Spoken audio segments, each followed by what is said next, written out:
Italy প্রবাসী বাংলাদেশিদের উন্নয়ন ও স্বার্থে কাজ করার লক্ষ্যে গঠিত সংগঠন যুব উন্নয়ন ব্যবসায়ী সমিতি প্রতিবারের ন্যায় এবারও গণতান্ত্রিক প্রক্রিয়ায় ২৭ বিশিষ্ট আংশিক কমিটি ঘোষণা করেছে। এতে পুনরায় মহিউদ্দিনকে সভাপতি ও মোল্লা খোকনকে সাধারণ সম্পাদক নির্বাচিত করা হয়েছে। মিনহাজ হোসেনের রিপোর্টে বিস্তারিত।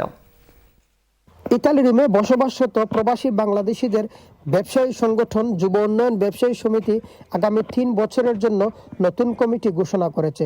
২০১৭ সাল থেকে প্রতিষ্ঠিত এই সংগঠনটি গঠনকাল থেকে গণতান্ত্রিক প্রক্রিয়ায় কার্যক্রম পরিচালনা করে আসছে।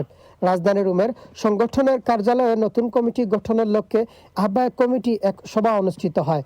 সভায় আহ্বায়ক মোহাম্মদ তাফসির আলমের সভাপতিত্বে এবং সদস্য সচিব মোহাম্মদ রফিক রনির পরিচালনায় অনুষ্ঠিত সভায় সর্বসম্মতিক্রমে সংগঠনের সাবেক সভাপতি মহিউদ্দিনকে পুনরায় সভাপতি হিসেবে মনোনীত করা হয়। এছাড়াও মোল্লা খোকনকে সাধারণ সম্পাদক এবং রফিক রনিকে সাংগঠনিক সম্পাদক হিসেবে মনোনীত করে ২৭ সদস্য বিশিষ্ট আংশিক কমিটি ঘোষণা করা হয়। আমাদের সকলের অত্যন্ত প্রিয় জনাব মহিউদ্দিন ভাই, আমরা মহিউদ্দিন ভাইকে সভাপতি হিসাবে পুনরায় মনোনীত করেছি। সিনিয়র সহসভাপতি হিসাবে আমরা আরিফ হোসেন চৌধুরী ভাইকে মনোনীত করেছি।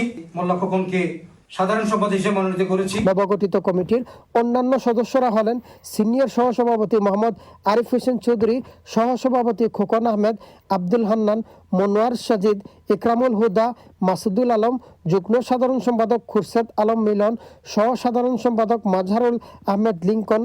ভবিষ্যতেও আরো গতিশীল ও কার্যকর ভূমিকা রাখতে তারা একযোগে কাজ করবেন। এ লক্ষ্যে তারা সকল সদস্যের সার্বিক সহযোগিতা কামনা করেন। অতীতে যুব উন্নয়ন ব্যবসায়ী সমিতিতে যে সকল ঘটনাগুলি আমরা ঘটিয়েছি, যে কার্যক্রমের মাধ্যমে যুব উন্নয়ন ব্যবসায়ী সমিতির অন্তত ইতালির পক্ষে প্রশংসিত হয়েছে, ইনশাআল্লাহ অতীতের চেয়ে আরো সুন্দরভাবে যুব উন্নয়ন ব্যবসায়ী সমিতির সকল কার্যক্রম পালিত হবে।